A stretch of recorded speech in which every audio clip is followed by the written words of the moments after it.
सबको मेरा प्रणाम। बात हो रही है केतु विज्ञान की, जिसमें साइंस टेक्नोलॉजी के साथ साथ हम ग्रहों की, नक्षत्रों की, प्लैनेट्स की भी बात करते हैं, तत्वों की, मॉलिक्यूल्स की भी बात करते हैं।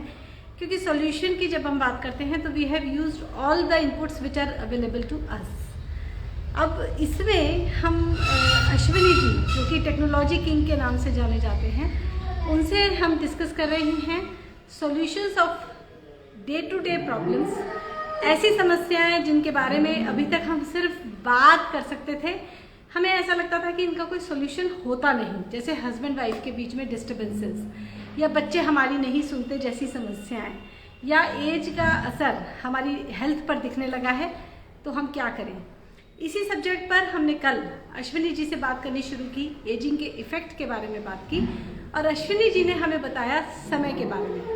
अगर हम समय को नहीं समझते हैं, यानी कि एक हफ्ते में जो 7 दिन होते हैं, अगर हम उन 7 दिनों को एक जैसा मानते हैं कि Monday is equal to Tuesday, कोई खास अंतर नहीं है, तो नेचुरली हमारी लाइफ में डिस्टर्बेंस बनी रहेगी। समय को हमने समझा नहीं, मूवमेंट को हमने जाना नहीं, एन्जॉय द मूवमेंट ये हमारी लाइफ में आया नहीं, तो नेचुरल सी बात है कि डिस्टर्बेंसेस बनी रहेंगी।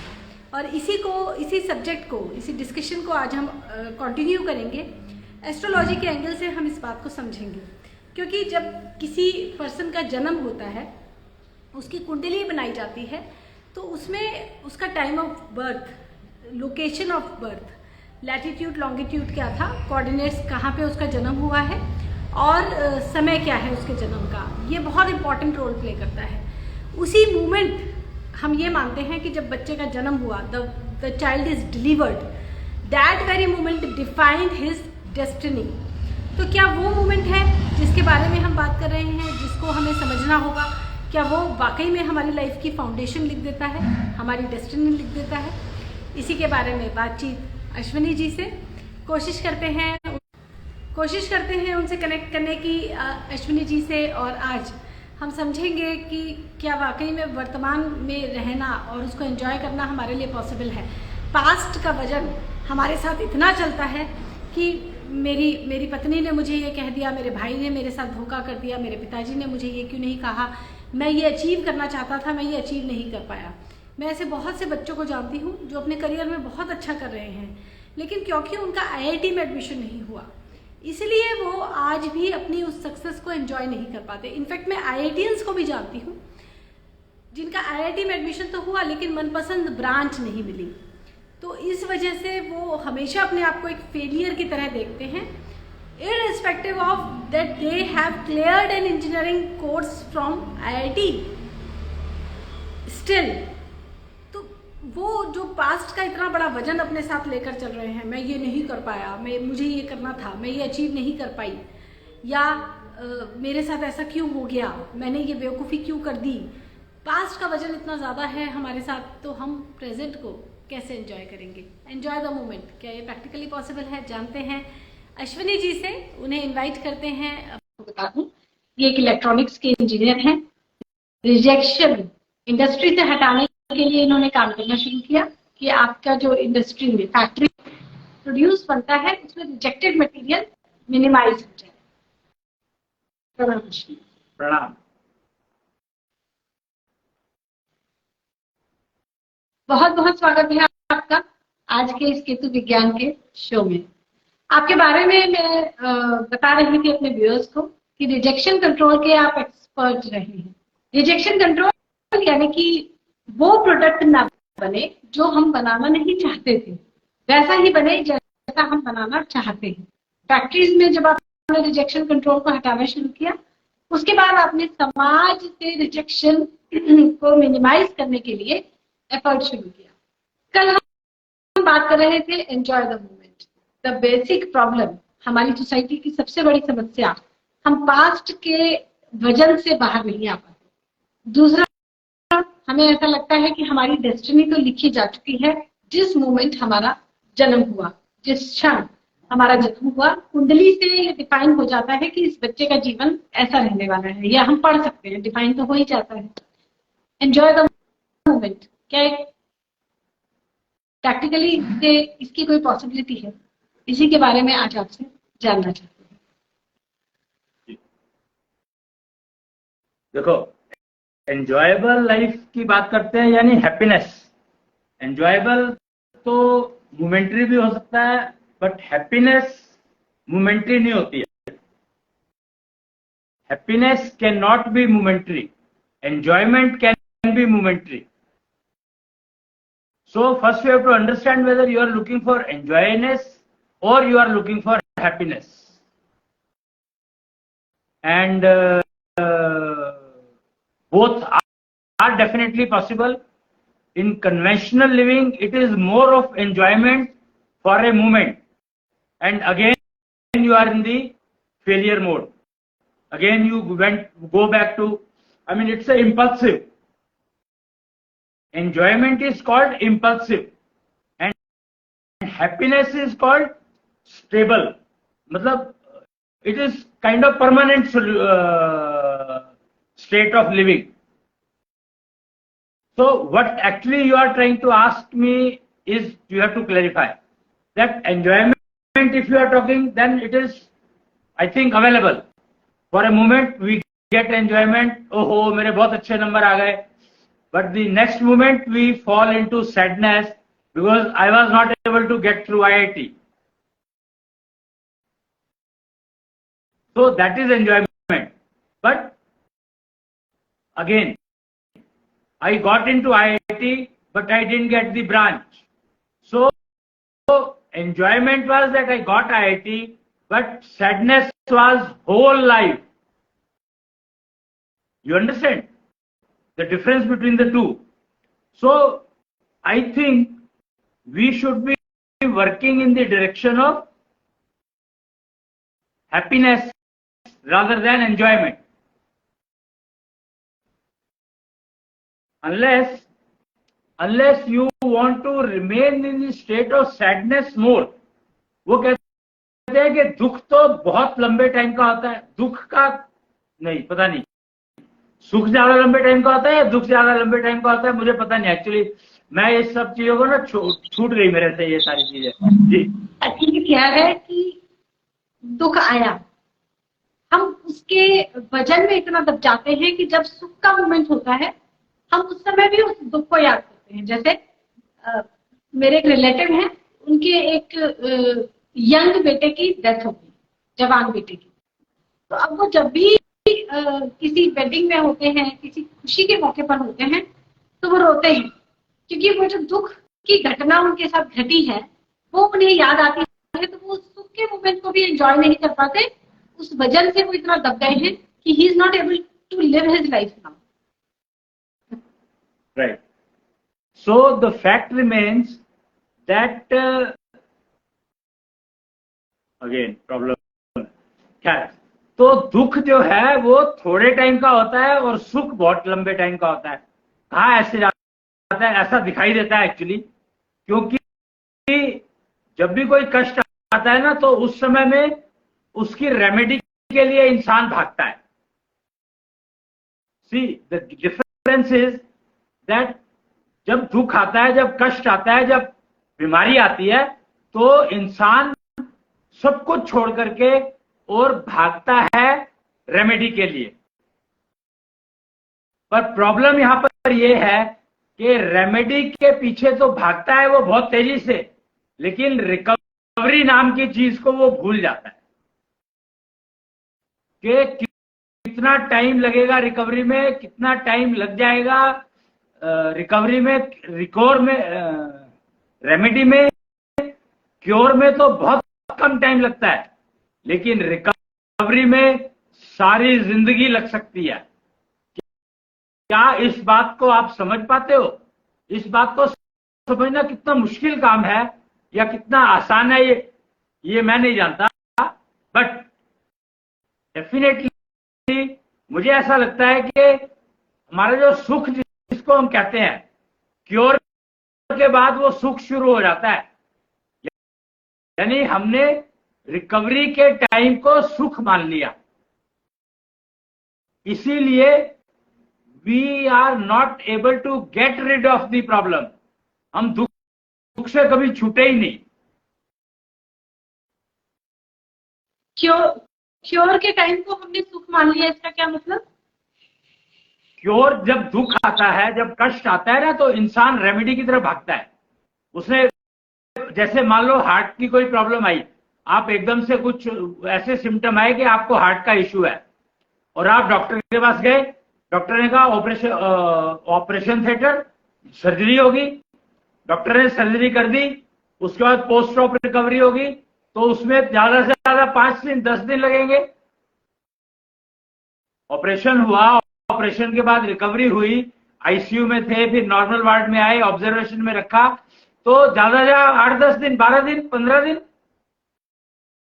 लेकिन उसके बाद जो डॉक्टर दवाइयां लिख करके देता है, वो सारी जिंदगी के लिए है। Whole life you have to keep taking medicines. That means your dukh has been remained with you ever. तो तुम दुख से तो कभी बाहर आए ही नहीं, तो दुख से जब बाहर ही नहीं आए, तुमने उसकी कोशिश ही नहीं कही बाहर आने की, तो सुख तो तुम्हारी जिंदगी में कभी आ ही नहीं सकता। तो हमें क्योर की बजाय अगर हम रिकवरी पर ध्यान दें, तो मेरे ख्याल से जिंदगी फिर भी कुछ बेटर हो सकती है।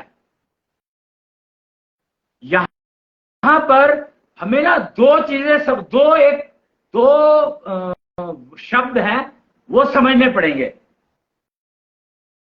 भक्ति एक शब्द है, सब सुने हो, भक्ति शब्द तो आप जानते हैं कि भक्ति किसको कहते हैं, डेडिकेशन।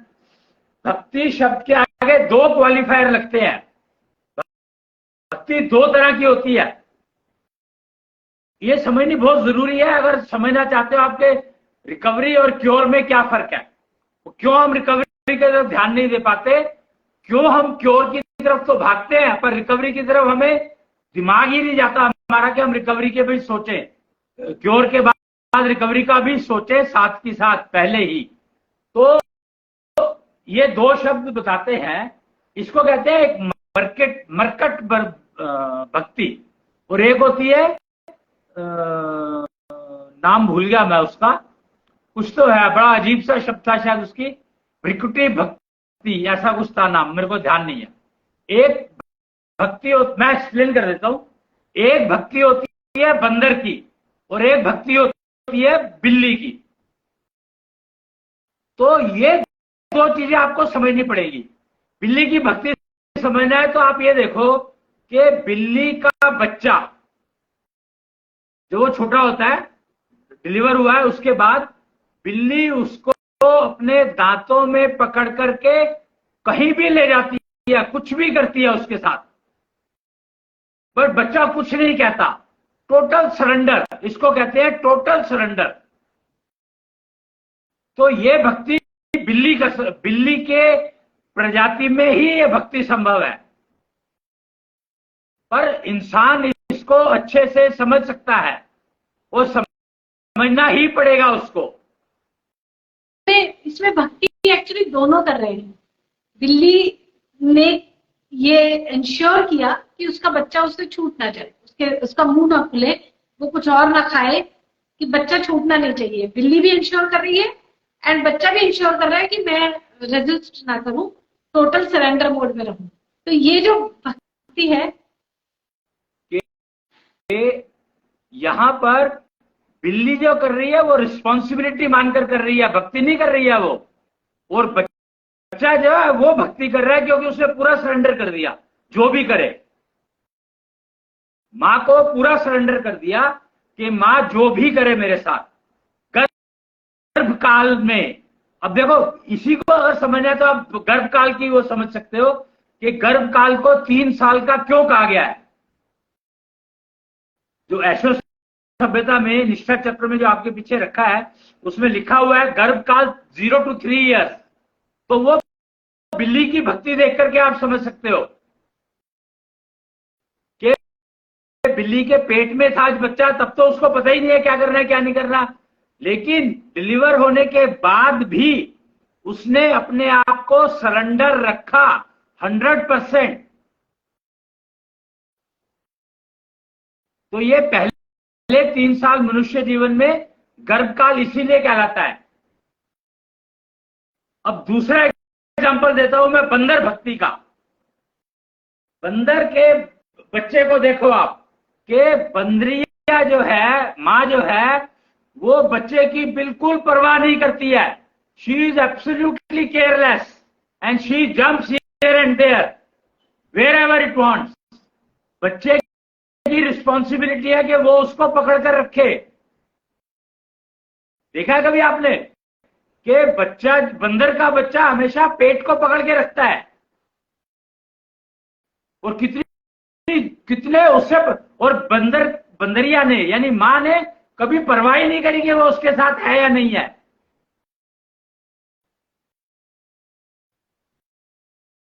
तो इसमें भक्ति इसको कहते हैं कि बंदर को एक पैसे का भरोसा नहीं है अपनी मां पर।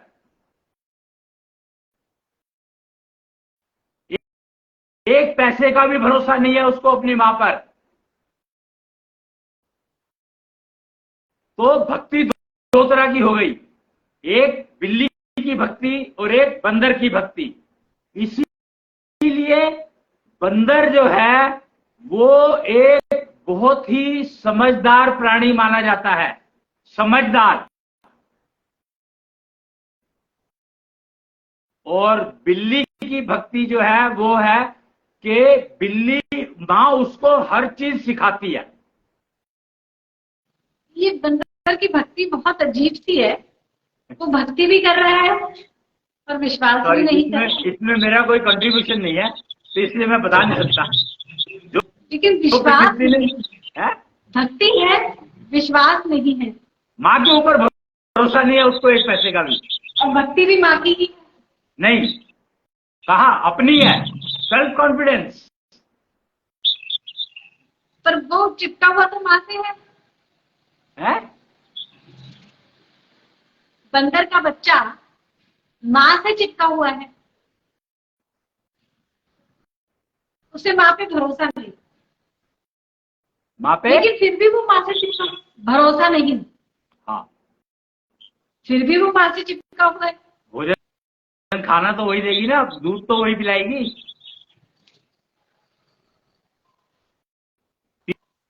3 साल की गर्भकाल जो है वो तो उसके लिए भी वैलिड है ना। जो 3 साल का गर्भकाल है वो तो उसके लिए भी वैलिड है। तो वो पहले गर्भ के 3 साल जो है वो तो माँ के साथ चिपका ही रहेगा। सिखाती तो माँ ही है सब कुछ, दोनों केसेस में। पर वहां पर बच्चा, बंदर के केस में बच्चे को माँ के ऊपर बिल्कुल भी भरोसा नहीं है, इसलिए वो उसको पकड़ के रखता है कि माँ कहीं मुझे छोड़ के ना भाग जाए।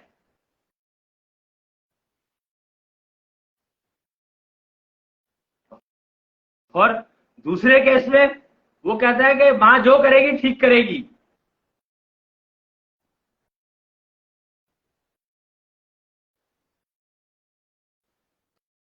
तो ये 2 चीज अगर समझ लेते हैं तो आपकी जिंदगी काफी आसान हो सकती है। Pick one of the to.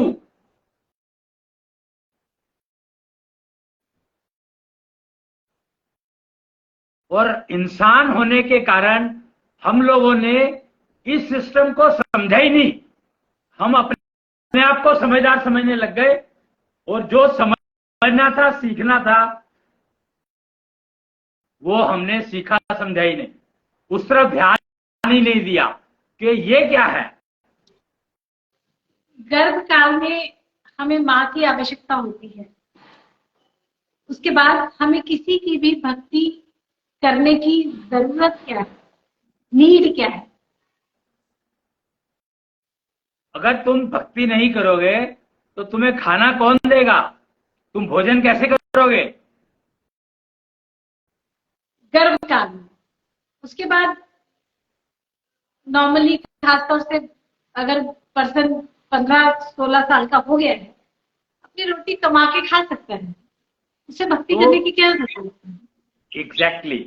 तो तब उसको भक्ति करनी है अपनी। कण कण में भगवान, हर इंसान में भगवान है, ये बात तो सारे कहते हैं कि हर इंसान के अंदर भगवान ऑलरेडी है। वो कहता है कि दूसरे की तुम रिस्पेक्ट करो, क्या पता किस शेप में भगवान मिल जाए। इसका मतलब क्या है कि जब तुम उस दूसरे की रिस्पेक्ट क्यों कर रहे हो, क्योंकि हो सकता है उसमें भगवान हो, और वो तुम्हारी रिस्पेक्ट कर रहा है इन रिटर्न, क्योंकि हो सकता है उसको तुम्हारे में भगवान दिख जाए। तो इसका मतलब क्या हुआ? इसका मतलब ये हुआ कि आप अपने अंदर के भगवान को जागृत करो, उससे अपने आप को कनेक्ट करो, यानी अपनी भक्ति करो। अपनी ही भक्ति करने के लिए हम बिल्ली वाली या बंदर वाली दोनों में से कोई भी नहीं अडॉप्ट कर सकते तरीका, क्योंकि यहाँ दो ही होने चाहिए, तभी भक्ति होगी। ये जो मैंने जो दो एग्जाम्पल लिए, ये बच्चों के लिए नहीं लिए, ये माँ के लिए लिए है। माँ को समझना है, गर्भकाल माँ की जिम्मेदारी है। तो दोनों एग्जाम्पल मैंने और किसी के लिए ले लिए, माओ के लिए लिए हैं कि माओ को समझना है कि वो कौन सी भक्ति एक्सपेक्ट कर रही हैं, तो उस समय में क्या सिखाना है। अगर बिल्ली की भक्ति एक्सपेक्ट कर रही हो तो तुम्हें बिल्ली के तरीके से हर चीज सिखानी पड़ेगी उसको।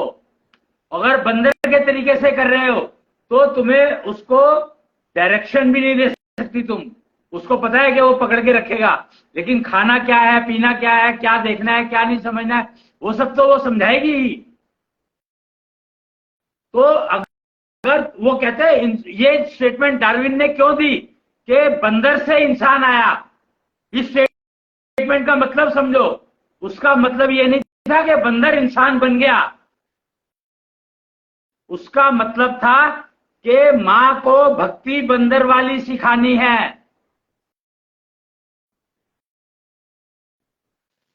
बिल्ली वाली नहीं। अश्विनी जी, जब बेटी डॉटर माँ के पास होती है तो उसे बिल्ली वाली भक्ति के थ्रू ही वो सिखा सकती है। अब तुम जेंडर बेस्ड हो गई हो। Gender discrimination is not my game. Gender के अकॉर्डिंग ही बच्चे को पाला जाएगा, ये माँ की पहली रिस्पॉन्सिबिलिटी है। गर्भकाल की बात हो रही है, तो गर्भकाल के अंदर जेंडर होता नहीं है, जेंडर का कोई इफेक्ट नहीं होता है। तो गर्भकाल तक की बात कर रहा हूं मैं अभी। तो मां को बंदर वाली भक्ति को ध्यान में रखना है गर्भकाल में। वो बच्चे को कैसे सिखाएगी कि तुम मेरे से चिपके रहना और मेरे पे भरोसा मत करना। या पेरेंट्स नहीं है, सिर्फ माँ है। गर्भकाल सिर्फ माँ का होता है, पेरेंट्स का नहीं होता है। माँ अपने बच्चे को ये कैसे इंश्योर करेगी, जैसे बंदर का बच्चा अपनी माँ से चिपके रहता है, एट एनी कॉस्ट वो चिपका हुआ है। गर्भकाल में यही तो होता है, बच्चा हमेशा माँ माँ करता रहता है। तुम गर्भकाल को देखो ना, वो तो सीख के आता ही है बच्चा अपने आप, तुम थोड़ी सिखाती हो उसको। ये भक्ति जो दोनों तरह की बताई मैंने, तो बच्चा अपने आप सीख के आता है। ये तो उनकी वो कैरेक्टरिस्टिक है बाय बर्थ, सिखाता थोड़ी है कोई।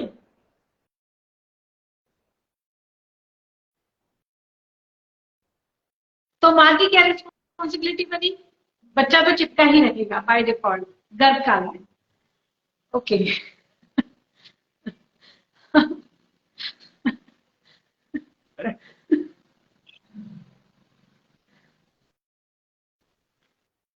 तो माँ की ऐसे में क्या रिस्पॉन्सिबिलिटी बनी? तो इसका मतलब यह हुआ कि वो माँ बनने के बाद माँ की क्या रिस्पॉन्सिबिलिटी है, इसके ऊपर चैप्टर ही नहीं है कोई जिंदगी में। तो फिर हैप्पीनेस आएगी कहां से?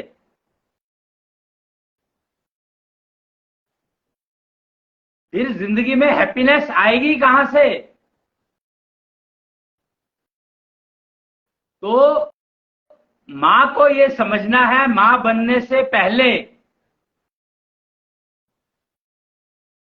मां को ये समझना है, मां बनने से पहले, कि मुझे इसको बंदर की तरह से पालना है, बिल्ली की तरह से नहीं।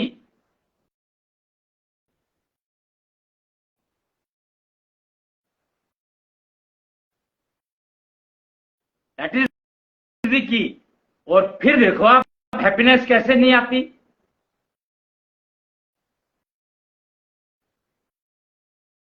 जी। जब बंदर की तरह से माँ पालेगी, ये क्वेश्चन अभी भी खड़ा है, क्योंकि बिल्ली की तरह से पालना आसान है। बच्चे को जैसे गर्भकाल में खासतौर से माँ ने ही सारे डिसीजंस लिए, बच्चे को कब खाना देना है, क्या देना है, कितना देना है, कैसे उसको केयर करनी है, टोटली माँ ने अपनी केयर में बच्चे को रखा, बिल्ली की तरह। दोनों केस में यही हो रहा है भाई, तुम समझे नहीं। अब वही, this is the problem of education, कि तुम समझे नहीं मैंने क्या कहा। दूसरे माँ के, जो बंदर के केस में भी तो माँ सारा कुछ कर ही रही है, दूध भी पिला रही है, खाना भी खिला रही है, खाना खिलाना सिखा भी रही है, उछलना कूदना भी सिखा रही है, सब कुछ सिखा तो रही है। तो फर्क क्या है? आई मीन इसमें माँ ने कुछ अलग क्या किया एग्जैक्टली? माँ ने सिर्फ यही समझा कि बिल्ली की तरह से चलूंगी तो मैं उसको अपना गुलाम बना सकती हूं, और बंदर के की तरह चलूंगी तो ये मेरी सुनेगा नहीं।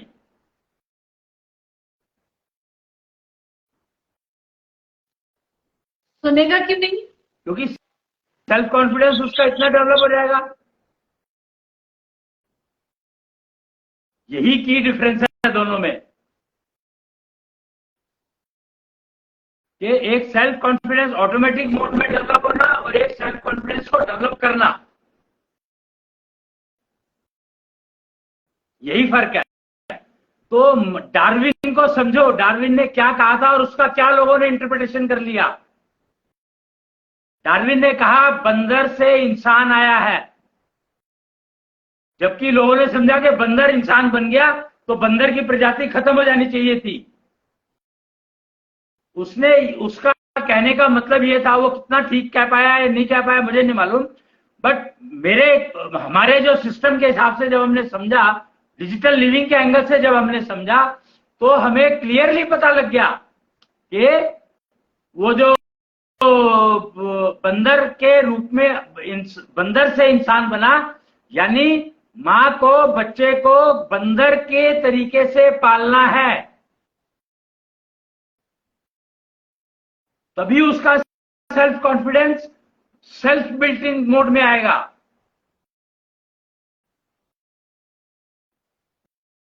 जी। माँ जब बच्चे को पालती है तो वो ये इंश्योर करे कि बच्चा उससे जुड़ा भी रहे, लेकिन बच्चा खुद जुड़ा रहे, यानी कि बच्चा खुद ये रिस्पॉन्सिबिलिटी ले कि मुझे जुड़े रहना। एग्जैक्टली। अब आई डोंट नो ये माँ कैसे करेगी मुझे बिल्कुल नहीं समझ आ रहा है, लेकिन करना ही है। दिस इज प्रैक्टिकली नॉट, मतलब मुझे इम्पॉसिबल सा लग रहा है। आप कैसे इंश्योर कर सकते हैं कि कोई पर्सन या बच्चा आपसे जुड़ा ही रहे? बच्चा तो बाय डिफॉल्ट जुड़ा ही होता है, गर्भ के समय तो वो जुड़ ही जाता है, उसके बाद भी गर्भ काल के दौरान बच्चा माँ से जुड़ा है, नेचुरली जुड़ा है। तो उसमें बच्चे की तरफ से तो कोई एक्स्ट्रा एफर्ट नहीं है, लेकिन माँ को बिल्ली वाली भक्ति नहीं करवानी है, बंदर वाली करवानी है। करवानी, फिर तुम गलत समझी कि माँ को कुछ नहीं करवाना है, माँ को सिर्फ ध्यान रखना है, पालने का काम करना है। भक्ति तो सीख के आया है पेट में आने के बाद। तो यही समस्या है, बच्चा बंदर वाली भक्ति बाय डिफॉल्ट सीख के आया, या ओके, हर बच्चा। पर माँ उसको बिल्ली के बच्चे की तरह पालने की कोशिश करती है और इसीलिए अनहैप्पीनेस आती है। एग्जैक्टली। ओके, तो उसको बंदर के बच्चे की तरह ही पालना है, बट उसके लिए एग्जैक्टली माँ को क्या नहीं करना है या क्या करना है, ये मैं अभी भी आइडेंटिफाई नहीं कर पा रही हूँ। अरे इसमें आइडेंटिफाई करने की जरूरत ही नहीं है, एजुकेशन अवेलेबल है, वो एजुकेशन ले लो। अभी तक जो तुम एजुकेशन ले ली थी वो ये बताती थी कि बच्चा आ गया तो उसको बिल्ली की तरह से पालो, उसमें कुछ मॉडिफिकेशन कर लो, बट पालना तुम्हें बंदर की तरह से है, इतना फर्क समझना है तो उस एजुकेशन अब उस हिसाब से लो कि बंदर की तरह से कैसे पाला जाता है, बस इतना ही तो करना है। Change the education.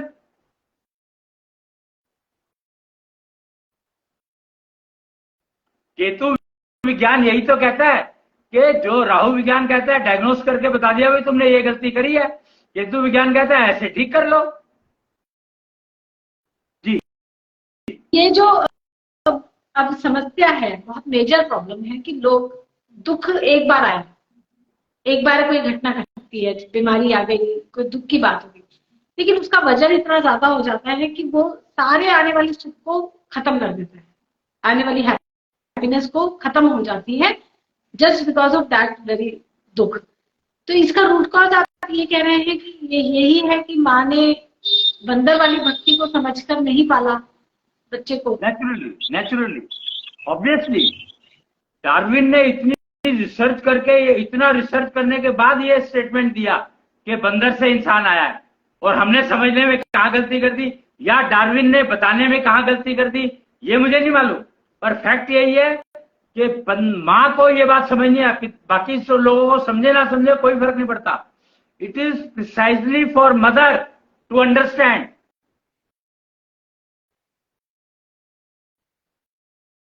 So the key is that unless the self-confidence is available, you cannot be happy at all. The foundation of happiness is self-confidence. And self-confidence is nothing but the integration of your mind, brain and body. बंदर की भक्ति में integration of mind, brain and body इतना अच्छा है कि बच्चा ही ensure करता है कि मैं मां को पकड़ के रखूं। बिल्ली के केस में भी माइंड, बॉडी एंड ब्रेन इतना अच्छा कोऑर्डिनेटेड है, इतना अच्छा यूनियन में है कि बच्चा टोटल सरेंडर कर देता है कि जो मर्जी करने दे, मैं ऑब्जेक्शन नहीं करूंगा कहीं पर भी।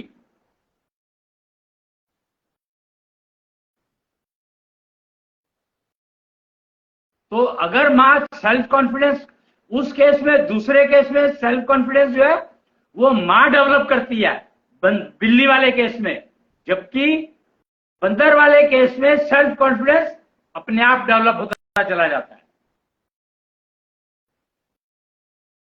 यहाँ एक एग्जाम्पल मुझे रावण का याद आ रहा है कि उसकी माँ ने ऐसा सुनते हैं कि इस तरह से ही पाला कि वो 2-3 साल का हुआ और अपने आप अपने रास्ते पर निकल गया।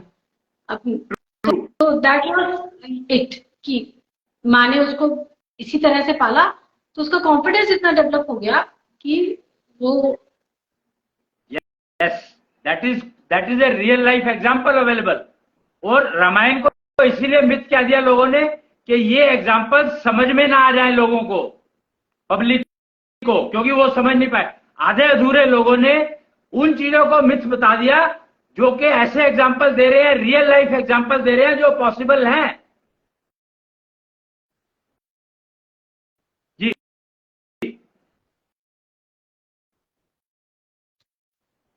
तो ये तो हो गया गर्भ काल में माँ के द्वारा ली जाने वाली care.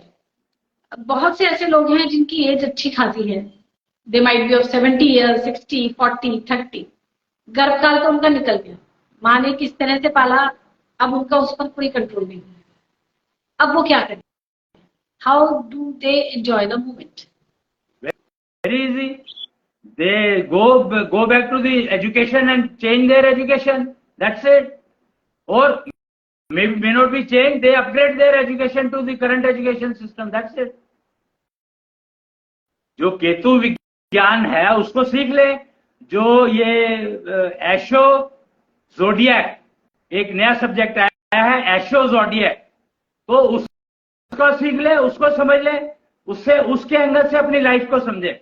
एशो zodiac is a subject जो इन तरह के लोगों के लिए ही बना है कि इस एशो ज़ोडिएक से अगर तुम अपनी लाइफ को समझना चाहते हो, जो नई एजुकेशन की बात कर रहा हूं मैं, अपग्रेडेशन की बात कर रहा हूं, तो एशो ज़ोडिएक के एंगल से अपनी लाइफ को समझना शुरू कर दो, तो आप जो है अपने आप वो पुराने वाले जो मिस हो गया आपसे, वो अब आप ठीक कर सकते हो। तो अपनी लाइफ में एंजॉयमेंट को हैप्पीनेस से रिप्लेस कर सकते हो। इनफैक्ट इस एज में आकर के तो आपको एंजॉयमेंट भी शायद गायब हो चुका होगा, तो एंजॉयमेंट को वापस ला सकते हो और उसको हैप्पीनेस में भी कन्वर्ट कर सकते हो, provided you put in efforts. So Asho zodiac is a system जो इन्हीं लोगों के लिए बना है, इसी तरह के लोगों के लिए बना है एशो ज़ोडिएक, जो कि तुम्हें किसी भी एज में हो तो आप अपना लाइफस्टाइल को क्या करें, अब समझ करके कि क्या करना चाहिए मुझे, अब मेरी सिचुएशन ये है and I want to go into happiness, तो go to an Asho zodiac expert, find out, he will tell you, और ही और शी जो भी एशो ज़ोडिएक एक्सपर्ट है वो आपको लाइन बताएगा कि आप ये करोगे तो आपको शुरू हो जाएगा, आपको समझ में आने लगेगा कि एंजॉयमेंट और हैप्पीनेस क्या होती है। और फिर केतु विज्ञान और राहु विज्ञान अवेलेबल है आपके पास, उससे डायग्नोस करा लो और केतु विज्ञान से आप रेमेडी कर लो। जी अश्विनी जी, ये एशो ज़ोडिएक, मैं थोड़ा सा एस्ट्रोलॉजी या ज़ोडिएक या tarot systems, tarot cards, numerology, ऐसे बहुत से सिस्टम्स हैं जिनके बारे में हम बात करते हैं अक्रॉस ग्लोब। क्रिस्टल बॉल को देखकर फ्यूचर बताना, एशो ज़ोडिएक में ऐसा स्पेशल क्या है जिससे हम अपनी लाइफ में हैप्पीनेस वापस ला सकते हैं? जो अभी तक जो जितने भी सिस्टम तुमने गिनवाए other than Asho zodiac, they are all trying to predict that आगे आने वाले टाइम में इस टाइम पे ये हो सकता है। Prediction is estimation. Prediction and estimation are two words which are same. Estimate can be wrong. So is the prediction. It can go wrong. But by predicting or by estimating, you have put in apprehensions in the brain of the person. Astrology zodiac does not do that. It does not predict. It estimates, but it does not convey the estimate. It just shows you the path. It just shows you the path कि तुम ये रास्ता चलकर आए हो इसलिए तुम्हें ये प्रॉब्लम आ रही है, और अगर ये रास्ते के लिए डायग्नोस करवा लो राहु विज्ञान से कि कारण क्या रहा होगा और केतु विज्ञान से उसकी रेमेडी ले लो, तो तुम जो है अपनी लाइफ में हैप्पीनेस प्राप्त कर सकते हो। राहु विज्ञान से हम डायग्नोसिस करते हैं किस कारण से प्रॉब्लम है, केतु विज्ञान से हमें रेमेडी मिलती है कि अब ये प्रॉब्लम कैसे ठीक होगी। एशो ज़ोडिएक का क्या रोल है? एस्टिमेशन बताया ना, प्रेडिक्शन और एस्टिमेशन। डायग्नोसिस जब हमारे पास एक्यूरेट है राहु विज्ञान के थ्रू, देन हम डायग्नोसिस कर सकते हैं राहु विज्ञान से जी। तो हमें एस्टिमेट करने की जरूरत ही क्या है? करेक्ट।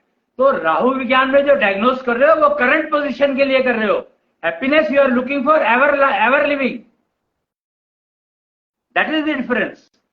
तुम्हें एस्टिमेशन इसलिए करते हो, क्यों लोग एस्ट्रोलॉजर ज्योतिषी के पास जाते हैं, they try to find out कि कौन से पीरियड में मुझे प्रॉब्लम आने वाली है तो उस पीरियड में मैं खास ध्यान रख लूं।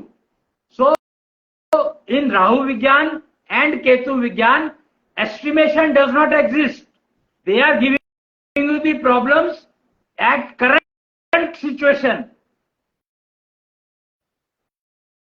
They are not talking of estimation, prediction at all. So Asho zodiac is estimation, and then during that period only you should go to Rahu Vigyan.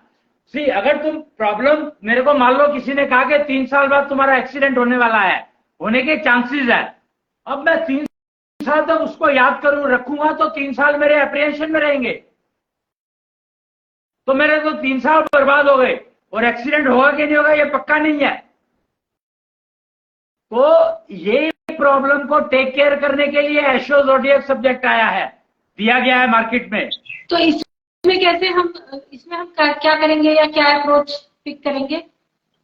इसमें एस्ट्रोलॉजी, न्यूमरोलॉजी और राशि विज्ञान, राशि जो स्टडी है, मतलब so many subjects are put together, but they are super qualified by एशो ज्ञान. You understand? There is one very important subject called एशो ज्ञान, and all these subjects, astrology, numerology, tarot card, and all other things, all those things were only estimating Asho zodiac, or by connecting Asho Gyan with these has ensured that you can get happiness ever in your life without any apprehension. So Asho word has removed the span of apprehension from your life. That is the biggest advantage of Asho Zodiac system. मेरी जानकारी में एक person है, उन्होंने अपने बेटे की कुंडली दिखाई किसी को, अपने बेटे की कुंडली किसी एक्सपर्ट को दिखाई. बेटे की कुंडली में ये लिखा था कि इसकी शादी नहीं चलेगी, इसका तलाक निश्चित है. अब वो बहुत चिंतित हुए, क्या करें, बेटे की शादी अभी कराई नहीं है, लेकिन अभी से बैठ गया है कि डिवोर्स तो होगा ही होगा. अब अगर वो एस्ट्रो ज़ोडिएक को कंसल्ट करते हैं तो उन्हें क्या मिलेगा? एस्ट्रो ज़ोडिएक में वो एप्रिहेंशन होगी नहीं. उसको कहेगा कि वो जो है वो कहेगा कि इस टाइम पे राहु डायग्नोस्टिक करा लेना बस, या अभी से राहु डायग्नोस्टिक करवा लो. मैं तुम्हें ये बता रहा हूँ कि ये ऐसा है, तो इसके लिए तुम अभी राहु डायग्नोस्टिक करवा लो, और वो बता देगा तुम्हें कि ये कारण होगा जिसकी वजह से शादी उसकी चलेगी नहीं. वो रीजन बता देगा, और फिर केतु विज्ञान से उसकी रेमेडी ले लेना, वो प्रैक्टिस करा.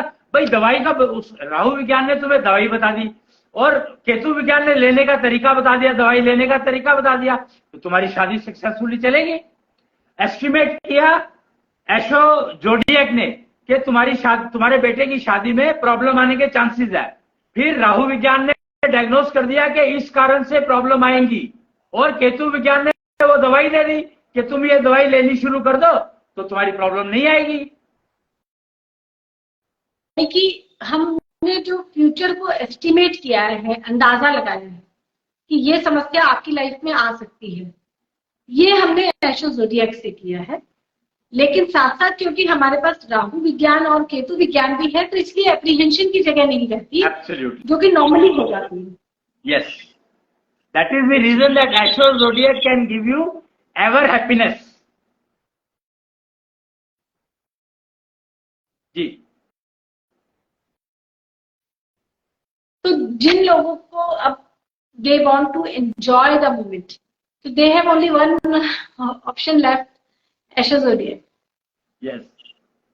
ये थोड़ा सा ज्यादा है, क्योंकि जब हम कोचेस के पास जाते हैं, मोटिवेशनल कोचेस होते हैं या काउंसलर्स होते हैं, तो दे गिव अस थोड़ा सा सलाह, तुम ऐसे कर लो, सुबह को उठा करो, शाम को जागा करो.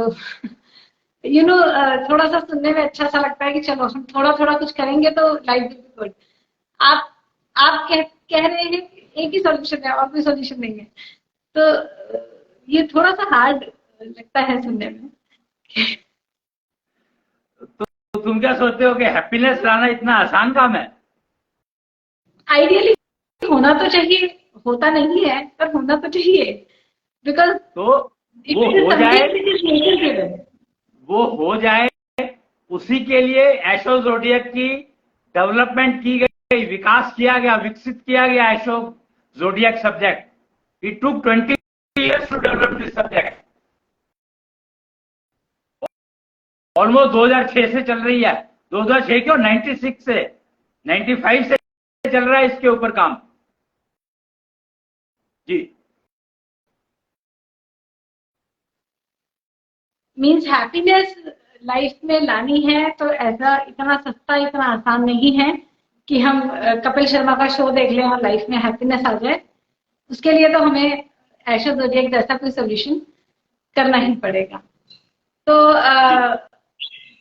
ये मदर्स के लिए बहुत इंपॉर्टेंट है कि बिफोर प्रेगनेंसी, गर्भकाल से पहले ही वो सीख लें, तो बाद में उन्हें इतना ट्रबल नहीं लेना पड़ेगा कि बच्चे को किस तरह से पालना है। बंदर की भक्ति बच्चा नेचुरली सीख कर आया है। और जिन लोगों को अभी ठीक से नहीं, उन लोगों को केयर हुआ है गर्भकाल में, दे गो टू एशो ज़ोडिएक। तो आज के लिए अश्विनी जी, मुझे लगता है कि इतना काफी है जी, क्योंकि एशो ज़ोडिएक अपने आप में एक नया सब्जेक्ट है। मैं थोड़ा सा इस एरिया से जुड़ी रही हूँ, तो मैं ये बात समझती हूँ, जानती हूँ कि चाहे हमारी हाथ की लाइन्स हो, चाहे हमारे बर्थ के नंबर हो, जन्म का हमारा नंबर हो, या हमारा ज़ोडिएक हो, डेट ऑफ बर्थ, या हमारी कुंडली हो, हमारे बारे में बहुत क्लियरली डिफाइन करती हैं ये सब चीजें। और एक तरह से हमारी लाइफ की पूरी पिक्चर खींच कर रख देती हैं हमारे सामने। इनको चेंज करना पॉसिबल है कि नहीं, या जानते हुए हम समझते हुए चेंज कर लेंगे, ये अभी तक मैंने कहीं बहुत क्लियरली देखा नहीं। इसीलिए लोग इन चीजों की तरफ जाते हैं, क्योंकि जो लिखा है होनी तो होकर ही रहेगी। एक जनरल कंसेप्ट हमारी सोसाइटी में ये है, and even I have personally believed it, क्योंकि मैंने ये देखा है, जो होनी है वो होकर ही रहती है। यहाँ पर मैं सिर्फ एक बात कहना चाहूंगा कि होनी तो होकर रहेगी, ये फैक्ट है, ये कोई बदल नहीं सकता। लेकिन होनी से होने वाले डैमेज को तुम मिनिमाइज कर सकते हो एशो ज़ोडिएक की हेल्प से। जी,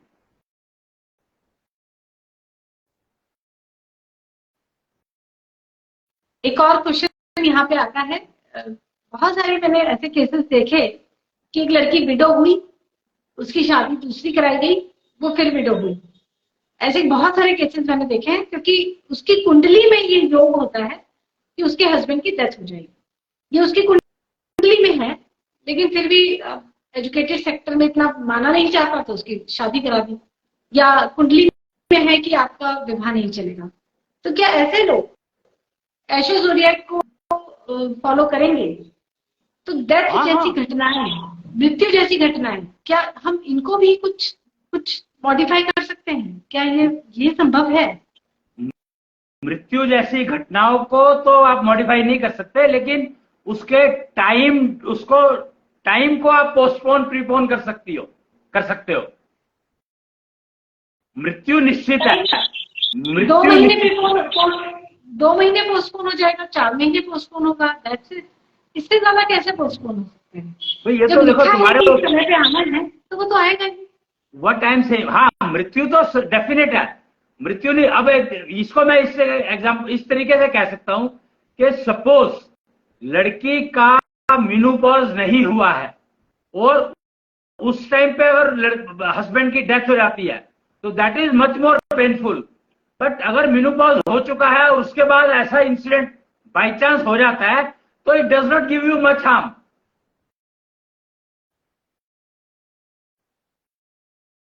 you understand what I am saying? Call of nature को आपको समझना होगा। हियर व्हाट किसी भी फीमेल टू अंडरस्टैंड इज, जी, किसी भी फीमेल के लिए जब उसके हस्बैंड की डेथ होती है, तो it is a very very painful event, definitely, चाहे उसकी उम्र 90 क्यों नहीं है। But again you are doing gender discrimination. Again you are doing gender. It is valid for both. So what I am saying is you conveyed some statement कि एक की पहले डेथ हो गई, फिर दूसरी शादी करी, दूसरे की डेथ हो गई, एक योग था। तो what I am saying is that ऐसा योग मान लो है किसी की कुंडली में, तो योग थोड़ी बदल सकते हो तुम, होनी को बदल नहीं सकते हम, लेकिन होनी से होने वाले डैमेज को डेफिनेटली कम कर सकते हैं।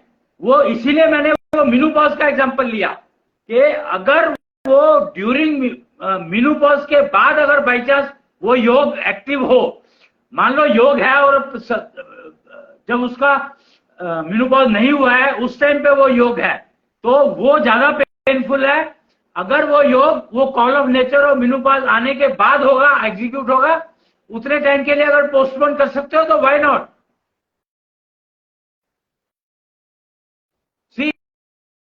You understand?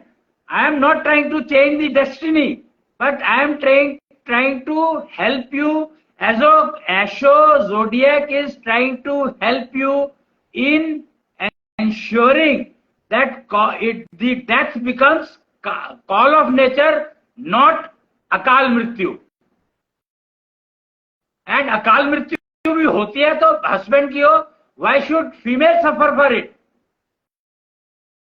So key is female gets a call of nature, and after that if this mishappening happens, doesn't matter, she doesn't lose much. But if it happens much before that, then it is possible to adjust that time so that it does not happen during that duration of between marriage and menopause. That is what I am trying to convey. Bharatiya Samaj में शादी इसलिए कराई जाती है कि ये बूढ़ी हो जाएगी तो कौन इसका ध्यान रखेगा. बूढ़ा मेनोपॉज सिग्नेचर है बूढ़ा होने का, तो कॉल ऑफ नेचर तो आएगी ना, बूढ़ी की हो गई नहीं होगी. मतलब ये क्या है, ये मेरे को मेनोपॉज का एजिंग से क्या कनेक्शन? एज से कनेक्शन है पर एजिंग से कोई कनेक्शन नहीं है उसका. You can that is the area where Asho zodiac plays a very big role कि मेनोपॉज का तुम्हारे एजिंग पर कोई इफेक्ट ना आए.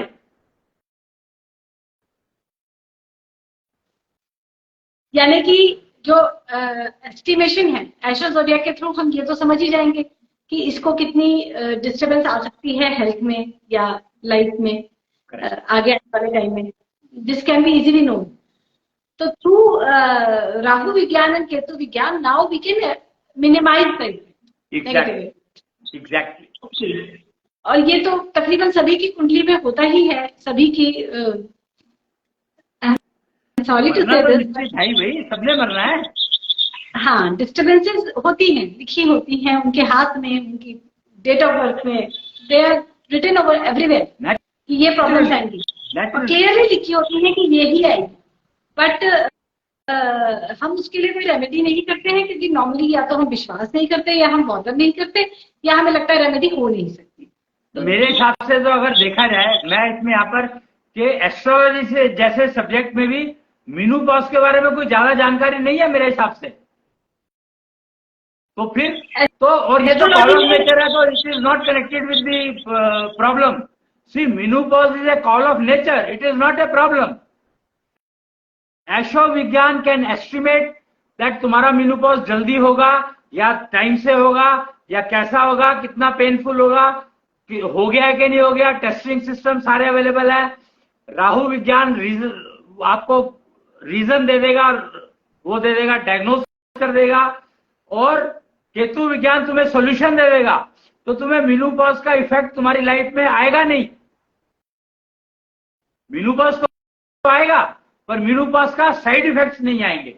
जी वही है, ज़ोडिएक में ये लिखा होता है. जब एस्ट्रोलॉजी के थ्रू हमें ये पता लगता है कि इसको हेल्थ प्रॉब्लम्स ज्यादा रहने वाली है, कम रहने वाली है, या कोई मेजर बीमारी आने वाली है जैसे कैंसर, ये आने वाला है, ये हम एस्टिमेट कर पाते हैं. उसमें ये नहीं लिखा होता कि मेनोपॉज आएगा इसलिए हो जाएगा या मेनोपॉज आएगा तो ये होगा. तो एस्ट्रो विज्ञान, astro zodiac does all this. Asho Zodiac is capable of delivering all this information to the person in front. Yes, जी. मतलब जो ये प्रिमिटिव मेजर्स थे एस्ट्रोलॉजी, ये सब बहुत बहुत आई शुड से कि कच्चे रह गए क्योंकि रेमेडी अवेलेबल नहीं थी. तो इसलिए एजुकेटेड लोगों ने इसके बारे में पढ़ना बंद कर दिया, समझना बंद कर दिया. यहाँ पर मैं ये कहूंगा कि कॉल ऑफ नेचर का अकाउंट फॉर नहीं किया गया है एस्ट्रोलॉजी में, because astrology is not gender based. Asho विज्ञान Asho zodiac is gender based also. It cares for gender also. जी ओके, तो ये बहुत एडवांस्ड हो गया from all the available systems. तो जो लोग अभी तक एस्ट्रोलॉजी को नहीं यूज कर पा रहे थे या बहुत ही कम यूज कर पा रहे थे, नाम में थोड़ा सा चेंज कर लिया या अपने काम को थोड़ा सा मॉडिफाई कर लिया, घर के बाहर कोई तत्व बैलेंस टांग लिया, तो ये बहुत माइनर असर डालते हैं हमारी लाइफ पे। जबकि हमारे पास अब रेमेडीज अच्छे से अवेलेबल हैं हर एक चीज की, इंक्लूडिंग ये मैंने खुद भी देखा है कि लाइफ में बहुत सारी हेल्थ प्रॉब्लम्स लिखी हैं कुंडली में, उन्होंने एस्ट्रो ज़ोडिएक को अडॉप्ट किया, केतु विज्ञान की रेमेडीज को अडॉप्ट किया, तो उनकी लाइफ में ऑलमोस्ट 0 हेल्थ प्रॉब्लम्स हैं, जबकि कुंडली में तो लिखी है, उनके हाथ पे तो लिखी है, but there are none. So this happened because rather than going into apprehension कि मेरे तो ऐसे होने वाला है, I can't do anything, तो मैं थोड़ा पैसा जमा कर लूँ, कौन मेरा ध्यान रखेगा, कैसे हॉस्पिटल की फीस देंगे, rather than उस वाले ट्रैक पे जाना, उन्होंने रेमेडी की तरफ गए, केतु विज्ञान की रेमेडी, एंड उनको देख के ये कहना इम्पॉसिबल है कि उनके हाथ में हेल्थ प्रॉब्लम्स लिखी हैं, उनकी कुंडली में लिखी हैं, कहा Because the prime reason for this is that all the existing systems, astrology, palmistry, they are not gender based. They do not take into account gender. That is the reason. जी. Gender और call of nature, इन दोनों topics के बारे में जितना मैंने समझा है किसी भी सिस्टम को, वो कंप्लीटली साइलेंट है, इवन न्यूमरोलॉजी भी। ज़ोडिएक भी बहुत हद तक साइलेंट है, बहुत कम इसके बारे में बात करता है। तो नेचुरली हमें जब कंप्लीट सॉल्यूशन ही नहीं मिल रहा है तो उस टेक्नोलॉजी को हम यूज कैसे करेंगे? तो ये यूजेबल हो गई अब टेक्नोलॉजी, ये सारी विधाएं हमारे लिए यूजेबल हो जाती हैं एस्ट्रो ज़ोडिएक के थ्रू। ओके, तो अश्विनी जी आपसे डिटेल में इन सब्जेक्ट्स पे बातचीत करते रहेंगे। हैप्पीनेस लाइफ में अब चाहिए तो बंदर वाली भक्ति के थ्रू ही, बंदर वाली भक्ति को समझते हुए ही बच्चे को पालना जरूरी है। बाकी लोग जो बड़े हो चुके हैं उनके पास है सॉल्यूशन एस्ट्रो ज़ोडिएक। आज के लिए इतना ही, मोमेंट को एंजॉय करते रहें, पास्ट का वजन ज्यादा अपने ऊपर ना बढ़ने दें, इसके लिए यूज करें एस्ट्रो ज़ोडिएक को, कुछ ना कर भैया की टेक्नोलॉजीज को। आज के लिए इतना ही। जय कृष्ण। जय जय कृष्ण। लाइफ में हैप्पीनेस चाहिए तो आपको खुद अपनी ही कुंडली, अपनी ही डेस्टिनी, अपनी ही किस्मत को समझकर उसे रेक्टिफाई करना होगा। जो आप अपने साथ जन्म से लिखवा कर लाए हैं वो आपके साथ होकर रहेगा, ये निश्चित है, लेकिन आप उसको बदल सकते हैं, उसको बहुत हद तक मिनिमाइज कर सकते हैं एस्ट्रो ज़ोडिएक को यूज करके, क्योंकि रेमेडी सिस्टम अवेलेबल है, डायग्नोसिस अवेलेबल है, समस्या का एस्टिमेशन पॉसिबल है एस्ट्रो ज़ोडिएक के थ्रू। इसमें हम कॉल ऑफ नेचर, इसको भी अकाउंट फॉर करते हैं, साथ ही जेंडर को भी समझकर ही आगे बात की जाती है, क्योंकि मेल और फीमेल ये दोनों अलग अलग जेंडर्स हैं, तो नेचुरली इनके लिए रेमेडीज अलग रहेंगी, रूट कॉजेज अलग रहेंगे, प्रॉब्लम के डिस्टर्बेंसेस को ठीक करने का तरीका अलग रहेगा। हैप्पीनेस आपको अपनी लाइफ में वापस चाहिए, कृष्णेंद्र भगवान की ब्लेसिंग अगर आप अपने लिए चाहते हैं तो सबसे पहले ये एस्टिमेट करवाएं कि क्या समस्याएं आने वाली हैं आपकी बची हुई जिंदगी, और फिर डायग्नोसिस करवाएं कि इनका कारण क्या रहेगा, रेमेडी लें और उसको फॉलो करना शुरू कर दें। एप्रीहेंशन नाम का सब्जेक्ट, एप्रीहेंशन नाम की चीज आपकी लाइफ से दूर फेंकें। जितना आप अपने आप को ऑक्युपाइड करते जाएंगे, आपको फ्यूचर में आने वाली प्रॉब्लम से बचाने में उतना ही आपका प्रेजेंट सुधरता जाएगा। इसे ही कहा गया, भविष्य की चिंता करोगे तब वर्तमान सुधरेगा। यही है प्रैक्टिकल सनातनता। आज के लिए इतना ही। कुछ ना कर भैया से बातचीत केतु विज्ञान में करते रहेंगे। मैं हूं निधि कंसल, अनुजा दिल्ली की ऊर्जा। आप देख रहे हैं केतु विज्ञान, कृष्णीष्ट मंदिर, अंबाला से।